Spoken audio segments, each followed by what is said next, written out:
is a national coach.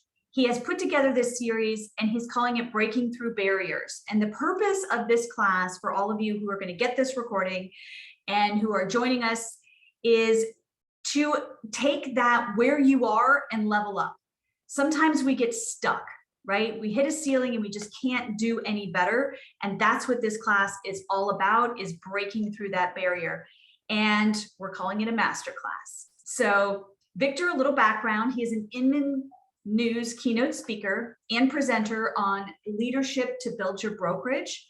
Victor has performed more than 10,000 coaching sessions with CEOs, executives, sales leaders in 3 different countries over the, I think, even more than 8 years. I have 8 years here, to 2x or 4x their sales. Victor is a nationally recognized sales, leadership, and business coach who built 2 highly successful national real estate brokerages. He also owns 3 businesses and is passionate about helping other business owners achieve their goals. So we are so privileged to have you here, Victor. And tell us today, what is our next lesson? So today, what we're going to do here, Robin, is we're going to talk about ways to get listings in a low inventory market. That's what we're going to do today. Okay. And what I'm going to share with you several strategies, but before I get to that, let me share with where these come from. So I have the honor and privilege to coach the top 1-2% of NAR. Literally most of my clients that are not executives or business owners or CEOs, et cetera, are like 1, 2, 3, 4, 5, number 5 or less in their MLS, meaning they're at the very, very top. These are people that do 100+ transactions a year themselves. Then they have teams, for example, that maybe there's an additional 5 members of that team that do another 300 transactions. Average agents doing 50, buyer agents or agents on the team doing 50 to 60 transactions a year, as much as 90 transactions a year under a team leader. So and most of my clientele I've been working with for years, 4 or 5 years, and work with their entire team. So this comes from like very deep and sort of like Wall Street to Main Street on the ground feed experience in terms of what the best of the best strategies are that are working today in this low inventory market. So I want to bring that to you. And so the first thing that I want to understand, or I want you to understand, is as we're looking at all of this in terms of how we can generate more listing leads for ourselves, the idea is I want you to take notes. Very important, because if you sit by passively and listen, it's going to be good information. Okay. But what I really want you to do is I'm going to prompt you to ante up, to level up, and say, okay, let me take notes of the things I really like here. And I want you to come away with 1 to 2 strategies that you're going to implement yourself in your business. Things that you hear of, and that's why you want to write them all down, but things that you hear that you go, I can get my blood up for that. I want to do that. So it's not trying to like take all these different strategies and put them all together. Just do 1 or 2 and let's do that. Implementation, execution is the way it gets done. So one of the top ways, and I'm going to start with something basic because we need foundational pillars to build, like platforms to build our businesses on.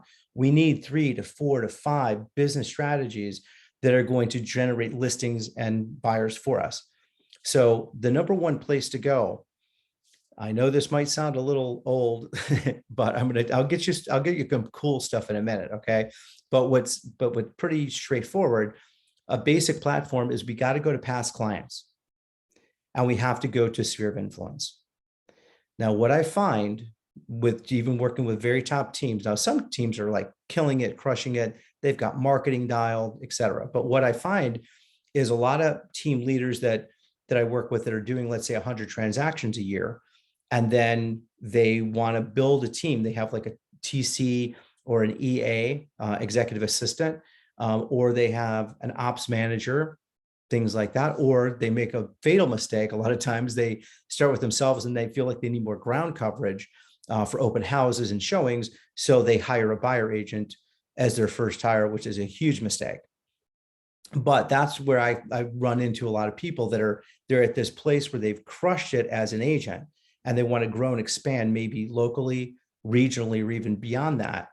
But so I run into a lot of people there, and this is where I think a lot of us are in terms of where we are in the development and the growth of our business.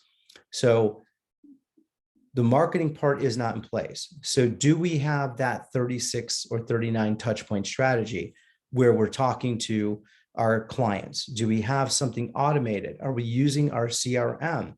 Have we loaded our system, our names into a CSV file, Excel spreadsheet, and load that into our CRM? Do we then have the buckets so we know how to have auto treatment and manual treatment? But do we have a system that we're following? Are we doing something each month, at least once a month, maybe twice a month? We'll talk about what that looks like later, but the point I'm getting at is that is where to start with. But we have got to have the list first. And many agents that are even doing a super number of transactions don't have that quite yet dialed. Many of my clients that are more that have graduated, beyond that have been doing this for several more years. Not only have they done it great as an agent, but they've moved forward as team leaders and have the right people in place. They've done it the right way, or we work together to help them do it the right way. And in terms of who to hire, how to do that, they do have those marketing systems in place. But just for the majority of, I think, real estate, in terms of who I know and who I work with, need help with that. So I'm not going to assume that everybody has that completely dialed here. So just to make sure that even though it's a basic, that is a foundational pillar, and that will be at least, and guys, write this down, this will be at least where 50% of your business comes from, at least, or more, is past clients and sphere of influence. And we have to have at least 3 touches a year, 30 touches a month, or a 36 touch point strategy per year. So we'll talk about what that looks like later. So number one, make sure that you have the list, write that down. Make sure that you get that into a CSV or Excel file. Make sure that that's loaded into a CRM, and make sure that you put the proper buckets or hashtags in terms of, or tag it, meta tag it the way you need to make sure that we have, new clients, leads, past clients, sphere of influence, and make sure that the programs, I'm going to share this with you guys, but make sure that the automated programs are there. But the big key is make sure that you're at least calling your, let's call it your top 100, or if your database isn't that big, your top 50 each quarter. So 4 times a year. Lots of easy ways to do it. There's lots of scripting to do it. It's pretty simple stuff, but I want to make sure that we do that. All right. Number 2, leverage qualified buyers to attract the sellers. So for example, instead of, well, you're going to do what we just said, but in terms of, we've got a lot of qualified buyers. I mean, raise a hand. How many buyers do we have and how many listings are there? We're in this hyper competitive market. So if we send a hand addressed, hand stamped letter to potential clients, and it says something like this, and you guys can tweak this, right? But I'm representing a serious buyer who's interested in your home. I'm sure you've seen what the insane values are of homes today. My client is financially qualified and flexible on timing. If you've had any thoughts about selling your home this year or in the near future, this could be the best possible time for you to do that, to take advantage of today's skyrocketed home prices. If you are interested in this, call me or text me, and then put your name, number in there. Again, very simple. There's different places to do that. But so one of the places is, for example, if you've got qualified buyers, whether it's from your sphere, it doesn't really matter, or leads that you're buying or receiving from your team leader, or just your sphere of influence, et cetera, what you can do is you can determine a target area of, like, hey, we've got all these buyers. I've got 20 buyers or 22 buyers or 28 buyers or 15 buyers or 8 buyers, whatever it might be. And we say, okay, these are the areas that they're interested in. You could do that. So you can do the I have a buyer letter. You could do that, which is not a bad thing to do. But I really like the hand addressed, hand stamped letter. I really do, versus an email or a text. So I think that is, one of the top ways to do it. We have a lot of success with that with clients across the country. Number 2 is use slide broadcast.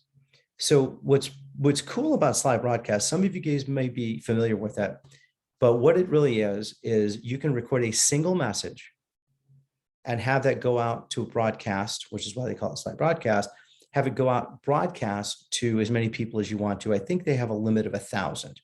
I can double check all of that, but I'm pretty sure that that's what it is. But you can do 1,000 names at a time. So for example, it's a company, it's just a software, slidebroadcast.com, pretty simple. You can go to their website and then they give you a software package. What you have to do is load up the numbers of the people you want to call. Then you can record a message about, let's say, that leveraged, buyer handwritten note that we just sent to attract the sellers. We just sent that. Now what we can do is slide broadcast. They'll say, hi, it's Victor, it's Robin, right? Whomever it is. And I sent you a note about my clients who are desperate or interested, whatever you want to call, but desperate to buy a home in your neighborhood. If you've any thoughts of selling your home this year or in the near future, please call me at or text me at the following number. Thanks. What's cool about this is this goes out to a lot of people. It's a single message. So you record the message with your voice. It goes into the software. You load the numbers in and you can broadcast that out. Now, what's also cool about this and why it's very scalable is because you are not going to be talking to the people like you would be potentially if you called them one-on-one. Because what happens is it goes straight to their voicemail, meaning that they can't answer the phone. All they're going to see on their phone, like here, right? All they're going to see is a missed call and a voicemail. So their phone will never even ring. So they don't even have the opportunity to talk to you and you don't have the opportunity to talk to them. That's why it's so efficient and scalable. This is going to be for some people, mostly it's going to be for people you don't know. We'll talk about like when we get back to like SOI, your sphere of influence, or people that you have done business with in the past, your past clients, you're going to want to make those personal calls versus slide broadcast. And I'll tell you why. I've had feedback over the last 5 years on this from top agents across the country. And the people that you know, like, and trust, that know, like, and trust you, don't like to get slide broadcasted. They would like to talk to you. So make those calls personally. But for people you don't know, whether you're geo farming or following up on leads, et cetera, slide broadcast is completely perfect and appropriate. Another thing, some people will and won't, but you can door knock communities, hot communities. Well, how do we know what a hot community is? Well, you can go into a zip code or you can go into a county, because like Jersey, for example, is very county based. Most of the country is very zip code based, and some part of the country are city based. So anyway, with all that said, you can go door knock communities.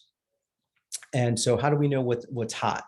Well, the way we know what's hot is we look at the MLS and we can look at, let's say, a 12-month period in a specific zip, city, or county.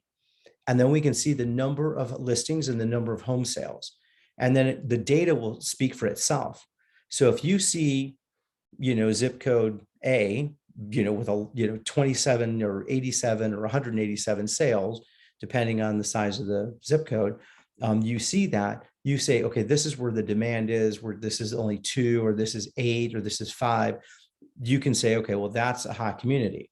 Now we have buyers that are also interested in buying in those communities that also happen to be pre-qualified. So with that, we can go to knock on the door. We can leave a little brochure if we want, but the biggest thing is we leave a little yellow sticky note. Sorry, I missed you. Please call me about potentially selling your home, and then leave your number. Now you can tweak that message how you want, but the point I'm getting at is place that little sticky note and your business card on their door. Now let's pause there for a second. If you don't want a door knock, because some people think sometimes there's no soliciting, sometimes people feel unsafe, sometimes people just don't feel comfortable doing that and they don't want to do that, fine. We can do the same thing through circle calling. It's a different modality, but same idea. So when we have the ability to go to a certain community, we can get a list from a title company. We can get a list from Fiverr. there's many different ways for you to get the name, address, email address, and cell phone number of the people in that community. And you can do the same thing. You could even use slide dial versus, or slide broadcast versus door knocking. So you kind of see how those are related. And really all of these things are related. Next thing, agent to agent referrals. So if you're depending on your company, right? Because I'm brand agnostic, right? So whichever company you're with is with the company you're with, your brokerage you've chosen. The point I'm getting at though, is that when we do this, we want to make sure that we know within our company, if who the agents are that we have a lot of relocation back and forth with, incoming and outgoing. There's lots of different caveats to that, but you guys know what I'm talking about. And there is one place, so first place you would go to is your company. So if you have a relocation division, we want to get in touch with because they will sort of, in most cases, if they have a big relocation division, that's a huge part of the profitability for a brokerage. They will have you go through their people, their system, who's certified, gone through the classes, et cetera. And they're servicing their clients. So the idea would be you would want to get, hey, if we're going to New Jersey or we're going to California or Colorado, give me let me know a couple of agents that are great. You can look them up yourself as well. There is you can look them up on your company website. Just type in the cities that you think you guys have a lot of back and forth business with. Create that list of agents that you know by state. Now, I'm not saying all 50 states, but just where you guys have the hottest in and out in terms of relo, and create that list. And then what you do is you call them up. I know it's a novel idea, but who wouldn't want to get a call to say, hey, Robin, it's Victor over here at XYZ Realty. And I just looked you up and I've got a lot of clients that kind of come back and forth. I've noticed between, our cities. And I really like your background. I really like your stats. I like everything I see about you online. And I wanted to talk to you about how we could basically create a referral relationship between our two towns. How does that sound? Who on this call would not want that call? Right? So think about that, guys. Another way. Another cool thing is you can use Instagram stories to poll agents to engage clients. So there's two pretty simple questions, right, that you can do. And maybe some people have already done this on this call. I would guess that would be the case. Maybe not, but I would guess so.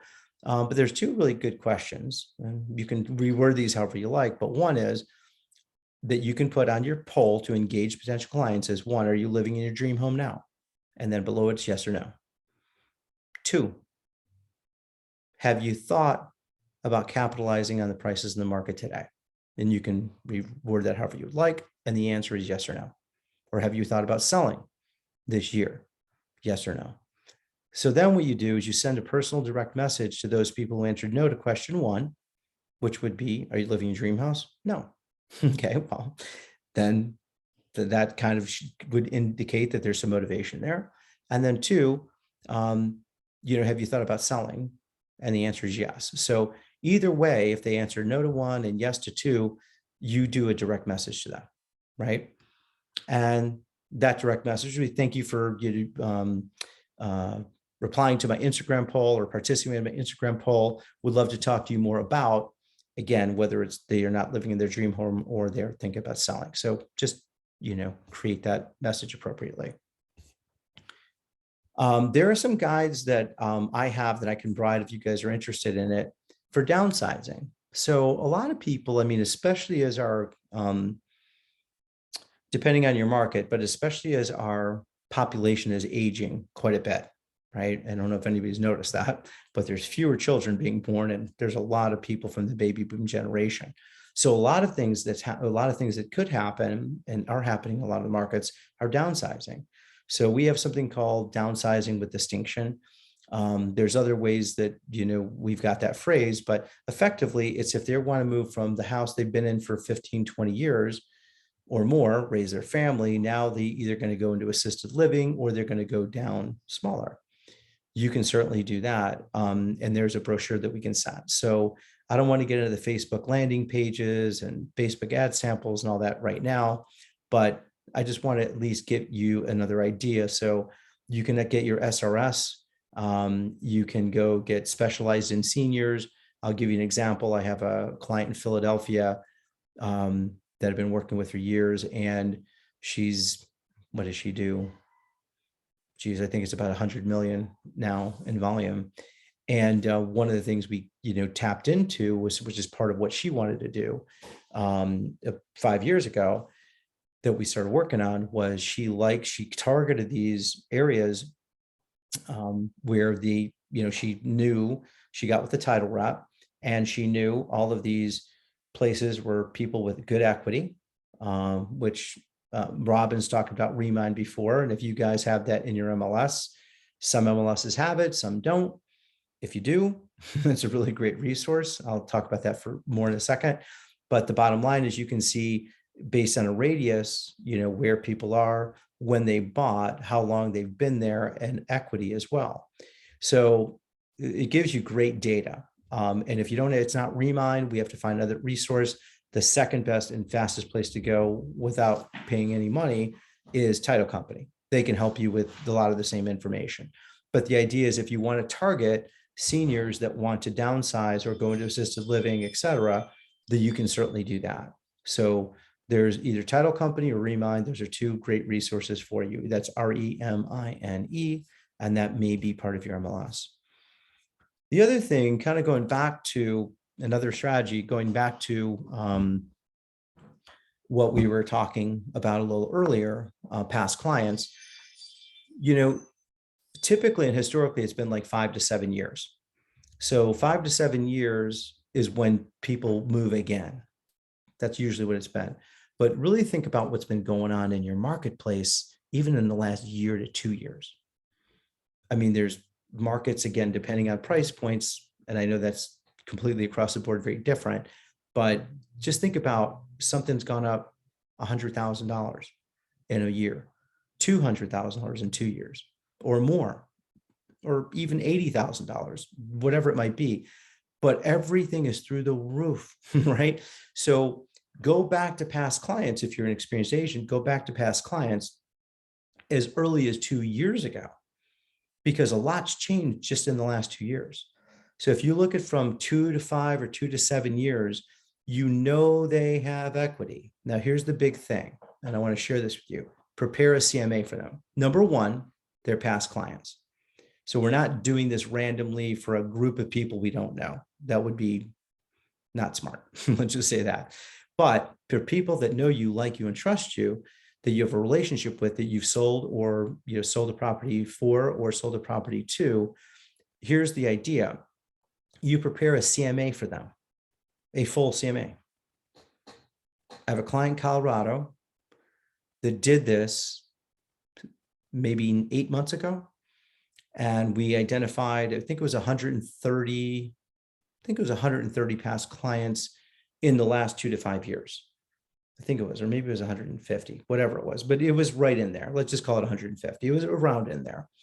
And she sent out a full CMA with a cover letter, basically nothing rocket science, right? Just basically saying, thinking about you, you're a very important client to me, want to let you know and update you on where we are in the market and what an interesting real estate market it is with lots of opportunities. I'm including comparative market analysis, which gives you your home value that's included. I'll follow up in a few days to see how you're doing. Something simple like that. Take that for what it's worth.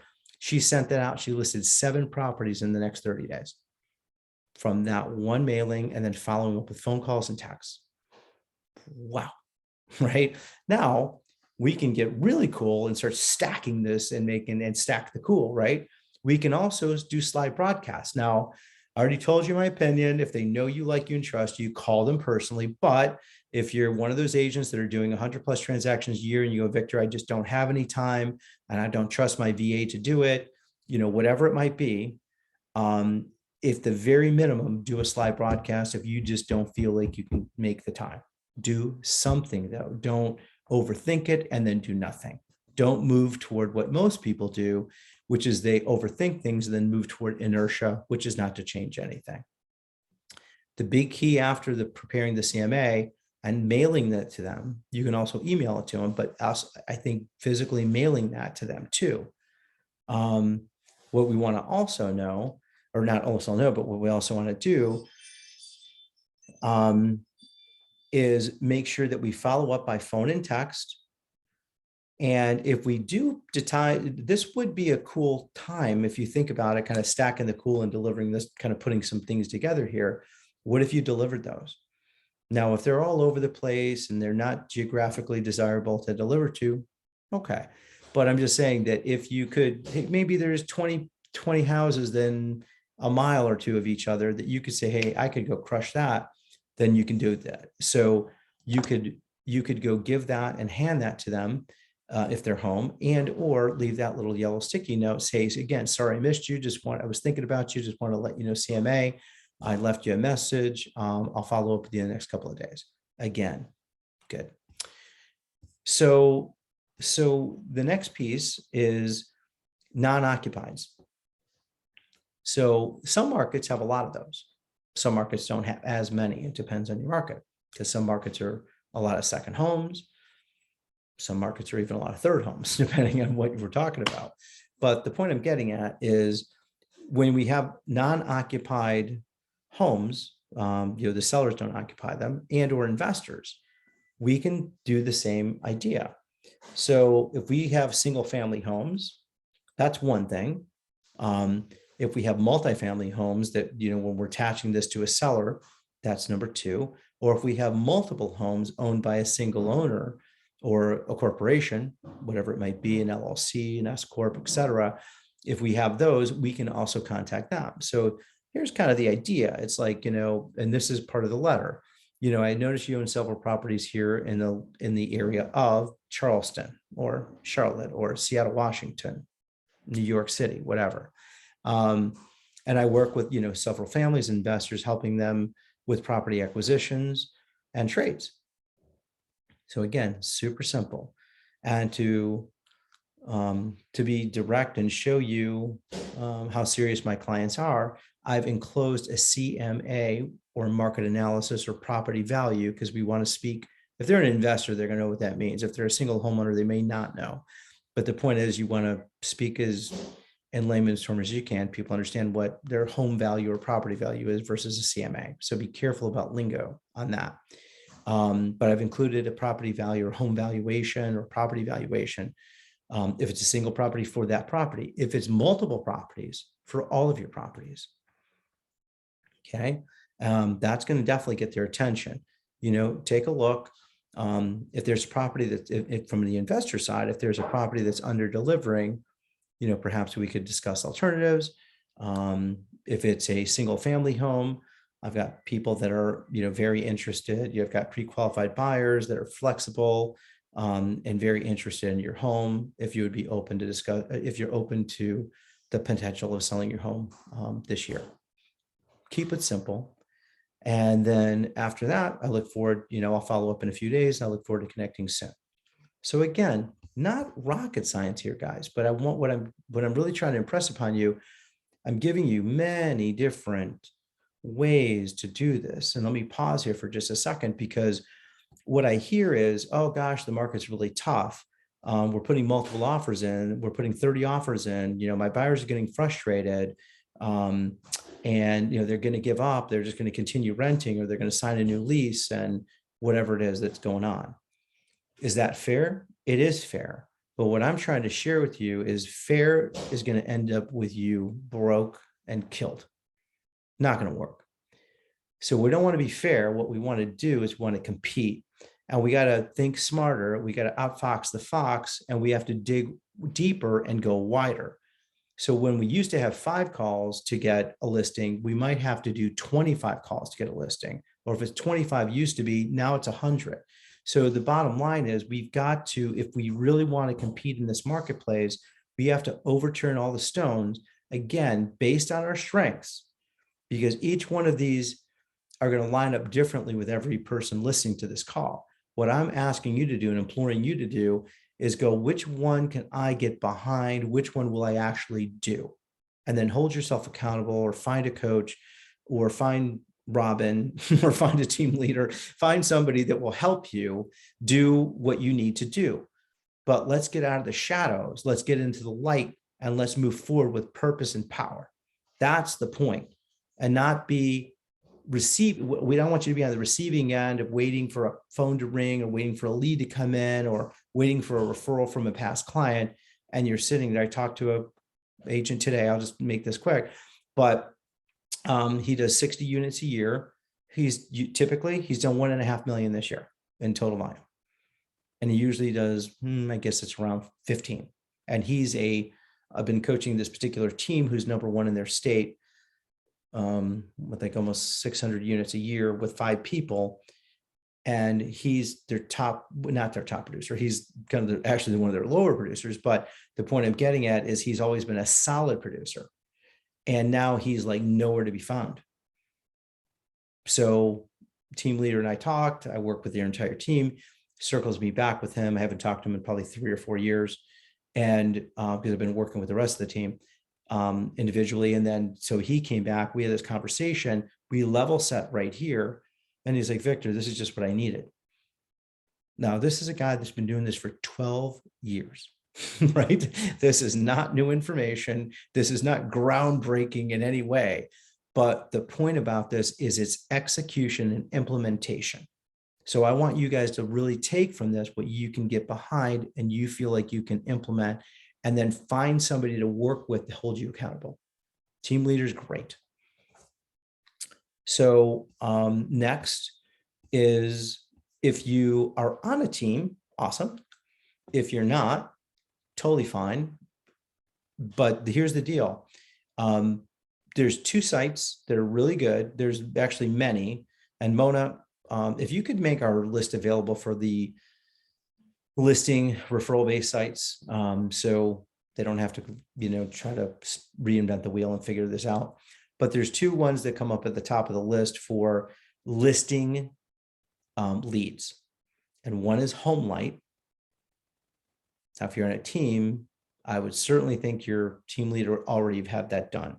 If you're not, and now again, these are just to be fair with you and to be clear, not fair, but clear, is the idea is that HomeLight and UpNest and these companies that charge back-end fees with no upfront marketing, so you don't have to be spending $1,000 or $2,000 or $3,000 or $8,000 a month. You can spend nothing, but then there might be a 35% referral fee on the back end or a success fee. They're looking for agents that perform, because they don't get paid unless you close the sale. So they're looking for that top percentage of the MLS. So if you're a brand new agent, probably not going to be a great strategy for you, just to be clear, just so you don't waste your time. But for the people that are already at the top of their game, or have several hundred home sales under their belt, in the top 5-10% or less of their, or more I should say, of their MLS, HomeLight and UpNest, 2 huge considerations to look at. And it gives you the ability to, what I like about it is it gives you ability to load all of your sales for the last 5 years. So all the units, so if you have 200 units, 300 units, 500 units, whatever it might be, all the sales get loaded. And then it's almost like a match.com. I've never personally done online dating. Maybe people on this call have, I don't really know. But the idea is that it matches the home seller with the agent. And it's pretty cool. I've gone through the process. If at the very least, guys, what I would suggest on that, go to homelight.com and just fill out a profile. And not fill out a profile, go as if you were going to sell your home. And I think it'll help you understand the psychology of how they're doing it, because they do an excellent job and they deliver leads all over the country. And I have several clients from Florida to California to Colorado and every place around that I didn't mention. But the idea is that they lay out listing leads. I've got clients that are doing 10 listings a month on HomeLight.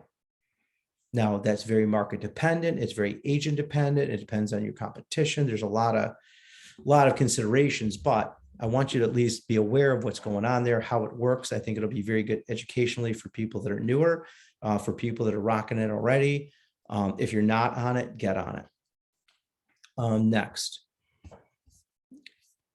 Okay, so and I won't, this isn't like we're not going to go through like what the process or what the 8-week expired program is or the 8-week FSBO program is or whatever, but expired listings, pretty obvious stuff, guys.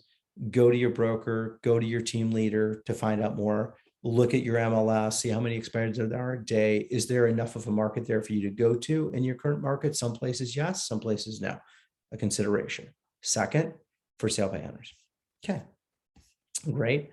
And for sale by owners, again, a lot of people know on this call, expired listings are basically people that have decided they will pay a commission, probably overpriced their home. They're blaming the agent. They're not happy. And, their listing didn't sell, their home didn't sell. So now they don't trust real estate agents, and there's a certain way to handle that. The for sale by owners on the other side don't want to pay a commission, where the expireds are willing to pay a commission, but want to probably overprice. For sale by owners don't want to pay a commission because they're trying to save. So they've got, what I would say is the expired listing has more of a expansive mindset, and the FSBO has more of a contracted mindset. So one's abundant, one's limited. So it depends on if either one of those groups appeal to you, but you can go that. Again, there's many ways to go about both of those things, both of those target markets, but those are two big ones. But I will spend a little time on this one because those are all pretty straightforward. And you can talk about your broker, you talk that with your team leader, etc. But one thing I do want to, I don't have this exactly in my presentation, but I want to share this with you. What I've had a lot of success with lately, when I say lately, like the last 2 years, is not probate, not probate, I keep saying probate, estate. So here's what's interesting about estate.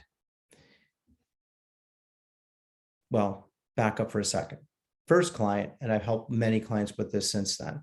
This is something for you guys, at least if it interests you at all. Listen, the estate attorney gets a property from a person that has passed away. And I'm just giving this super high level. And some of you might already be experts at this, and you could tell me exactly how you do and what you do and how you kill it. Awesome. For the majority of people, they don't work with estates. But I had a client, well, I still haven't, but I mean, going back about 2.5 years ago, and I was looking at what I track with my clients. And so I was looking at sources, and I saw 2 attorneys as sources for these listings. I said, tell me more. He told me more. I said, well, what if we did something proactively and intentionally and purposefully? And we put some rigor and religion around it. What do you think? He goes, okay. So we created a quick, fast, and good, smart system. And what we did was we had a cover letter. We had a little package that went out, nothing crazy. But first one, what do we always have to do? We have to have a list. So you can go Google probate, estate attorneys in county or zip code, whatever. And do that until, just like you manipulate, your parameters, search parameters in the MLS, same idea. So do that on Google, play with the lexicons until you find what you want. Then when you did, you got what I would like you to get is 50 names. And when you get the 50 names, 100's better. 50 is good though, right? That's a good start. But now when we have that list of those attorneys, we're going to look at, the estate people. Now we're going to say, okay. And by the way, let me, for the sake of time, let me give you a couple other caveats. So estate, probate, and divorce attorneys, you can do the same thing for all 3 and follow the exact same process. Get the list, Google it. It's very simple to get. If you really need to get help with this, with defining lists, Fiverr, if you guys haven't used that, fiverr.com can help you with these lists. You would just go in there and type in divorce attorneys in, or list of divorce attorneys in Maryland, whatever it might be.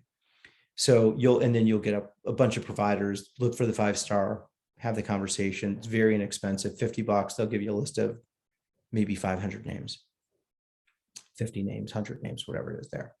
But anyway, the idea is that whether it's estate, probate, or divorce, those are all three. There's very different categories and 3 different target markets for sure. But what I do want to say is that the process remains the same. So you want to get your list. Once you have your list, we want to have a cover letter and a brief package, an introductory letter and a brief package, kind of like the idea of a pre-listing package. You can get certifications for each one of these, by the way. So look at that up with NAR and see what you can get, just like you do with seniors, with, your senior residential specialist, all that.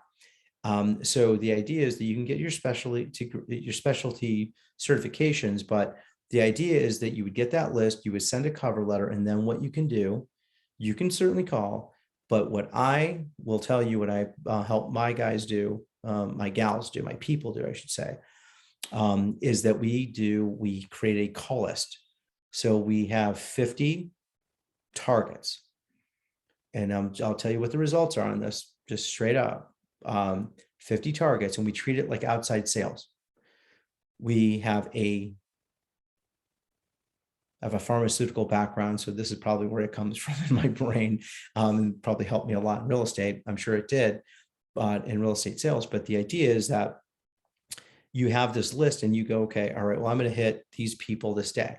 So you go to law firms that are obviously, the number one would be where you have a lot of attorneys in a single location, because you have, maybe say 5 attorneys or 10 attorneys, et cetera, in a single location. They all know each other. They all talk to each other. They refer to each other. That's a gold mine. You got to go build those relationships, and you'll get people like, yeah, Joe does divorce over here and Victor does, estate over there, and Robin does probate over there. Like, yeah. But the idea is that when we go face to face and meet, and I don't want to go, because that by itself, that's a whole process, but I just want to give you the idea that we get the letter, get the cover letter, and we send that out, and then we follow up with an in-person meeting, and then we follow up from there. So just to tell you, 1, 2, 3 clients. The first guy started with 2.5 years ago. He had 2. He listed 36 homes in the next 12 months, all from estate, all of them. And here's what's cool about this. It's automatic, because what's happening is once you've established this relationship with these attorneys, what happens is it all filters in, and then if they trust you, just give you the listing. It's like a come list me 2 or 3 times a month. It doesn't get better than that, guys. So I'll leave it at that. I know you can tell I'm excited about estate because it's really awesome, for sure. All right, then geofarming and new listing domination. So mailing campaigns, right? Again, guys, a lot of times what happens is we just don't do the fundamentals. We don't do the basics. So mailing campaigns, coming soon. Who sends out the coming soon? Some people do, some people don't. Who sends out the just listed? Who sends out the open house invitation or the circle calling around that, the 100 homes or the 100 door knocks or the 100, like who's doing that? We'll get to the mega open house in a minute. Do we have testimonial cards that we're sending out? Are we sending out the just sold cards? We have a qualified buyers. Are we sending out market updates? Again, back to this point, do we have our 36 touch point strategy campaign in place inside of our CRM? It's amazing to me that sometimes, because what happens, I find is, especially as the earlier we are in the beginning of a team, we haven't gotten on the other side of just crushing real estate sales. That high from just going and getting it and closing it and getting the next one and getting a referral, like it's awesome. But then what's the follow-up process after that? How are we staying in touch? How are we marketing? How are we becoming Nordstrom's? And then within Nordstrom's, which Nordstrom's ironically only markets to people that, other than their big box, homes or big box homes, big box mall stores, they only market to people that buy from them. But are we treating our past clients like Nordstrom's are? Are we having our twice a year semi-annual sale like Nordstrom's, which would be our client events? Are we doing that? You guys, think outside the box. This is really important. Are we, the number one thing that any single homeowner wants to know is the value of their home, without question. Number one thing. So are we doing some basic things? The geofarming piece, huge. That's a long-term strategy, a long-term play, but at least around a listing. So if you get a listing that you want, so for example, if you get a listing because your cousin Eddie referred you over here, and it's a listing area that you wouldn't typically go, but you're doing that because it's your cousin and that's your cousin's friend, and you don't really want to market in that area, I get that. But when you get a listing, or your team gets a listing with permission, or your company gets a listing with permission, you can then do all of these things: the coming soon, the just listed, the just sold, the open house invitation, ask a team leader to hold an open house. I'll give you an example of this one. Another example, got lots of them. So with this, another team I haven't discussed, but I work with their agents underneath the team leader as well, one-on-one, and she's brand new. She was a transaction coordinator. The team itself is kind of like almost a little jaded. Well, I've lost 30, not 30, lost, 5 in a row or something like that. And there's 30 deals or 30 offers on every property. And my clients are limited because they can't go 25, 30 or 30,000 or 50,000 over asking, or they don't have the financial ability, or so then now we've got a limiting belief. Okay. This young woman who's 20, I think 26, something like that, comes in from being a TC, right game, on their game, rocking and rolling. Client says to me, Victor, I want you to work with her. I think she's, going to be good. And we did a lot of stuff to determine that. And so we agreed. So she'll be worth the investment for him and for me. So in the first 2 months that she and I have been working together, and I'm giving her full credit for this, she's put 14 homes under contract. 26 years old. And this team that's rock stars that do 50 agents to 50 units a year, they're struggling and complaining about everything. What?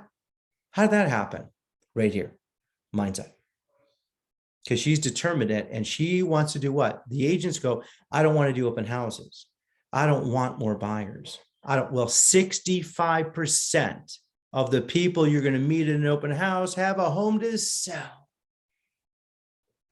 Wow, what a novel idea, right? So she's tapped into that, which is awesome, because that's phenomenal. That's so cool. And I love I love working with her. And she's just so cool and so fun. And she's just like, I just put 3 more under contract last week. I'm like, what? It's like, you're 26 years old. It's just, wow. It's just weird.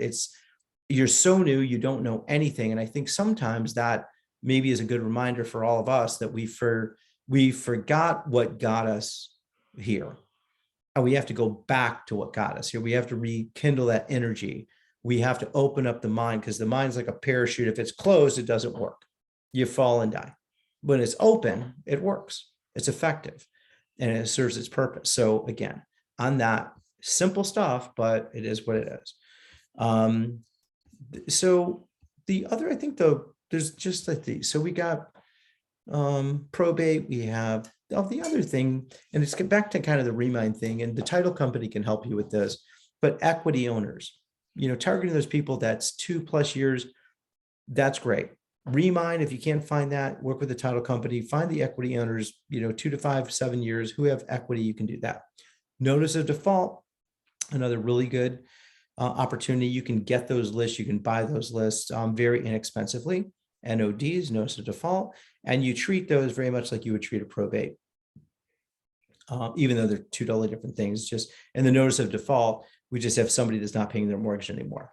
So it's almost like a pre-foreclosure, right? So before the bank takes the property back, Potentially we can sell that.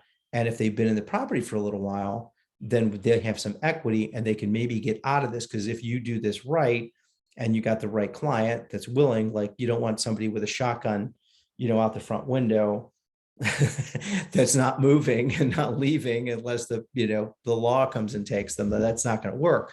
But if they're saying, hey, yeah, we can't afford it anymore and we don't want to get foreclosed on, then you could go help those people. So notice of default is a really good opportunity too. And I think as the economy is changing too, inflation's happening, job market is what it is, there might be more of those coming on. So you can look for notice of default as well. I think that's one last thing before we close. So builder attraction. So depending upon where you live and your market, if you can do the research that determines if there's lots of land, plots of land, or if there's a lot of underdeveloped land that are not utilized, pieces of real estate in your town, can we then market these findings like, hey, there's 100 acres here or 300 acres there or whatever it might be. And then we can go to some builders that are right sized for that level of that parcel, right? And then what we can do, again, go back to the drawing board. Again, you see how this all ties together, hand address stamped envelope to the builder. And then you follow up with the builder until you get a hold of them and go after these niches aggressively until you make contact. I think that's a good place to close. Any questions from you, Robin, or feedback? Well, I think there were a couple of really new ideas that I have not heard yet, which I really love.